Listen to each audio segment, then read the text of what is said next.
उपमुख्यमंत्री देवेंद्र फडणवीसांनी घेतलं तुळजाभवानी देवीचं दर्शन। देशात आमचं नेतृत्व सक्षम, तर नरेंद्र मोदींना पुन्हा पंतप्रधान बनवायचंय, उपमुख्यमंत्री फडणवीसांचं वक्तव्य।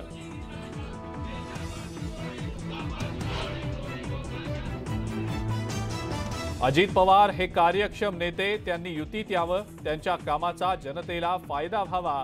मंत्री दीपक केसरकरांची अजित पवारांना खुली ऑफर।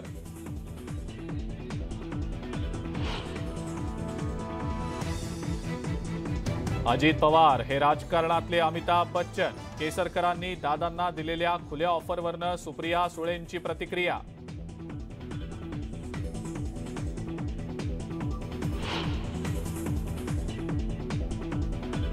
कर्नाटकमध्ये काँग्रेस धर्मांतराला समर्थन देत आहे। पाठ्यपुस्तकातनं सावरकरांचा उल्लेख काढल्यानं फडणवीस संतप्त।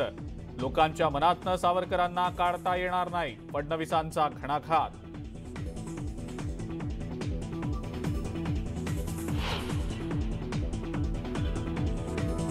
मुंबईच्या कांदिवलीमधल्या शाळेत नमाज अजान शिकवली जात असल्याचा आरोप। शाळेच्या विरोधात गुन्हा दाखल करण्याची शिवसेनेची मागणी।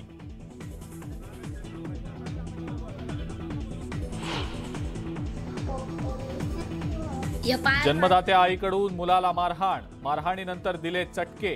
छत्रपती संभाजीनगरमधली धक्कादायक घटना।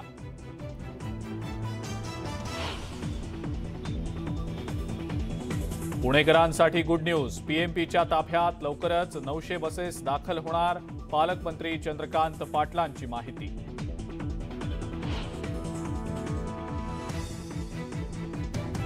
आणि मुंबईत लोकलमध्ये तरुणीशी लगट करणाऱ्या आरोपीचं सीसीटीव्ही फुटेज समोर। आरोपी मुलीचा पाठलाग करत असल्याचं सीसीटीव्ही फुटेजमधनं झालं स्पष्ट।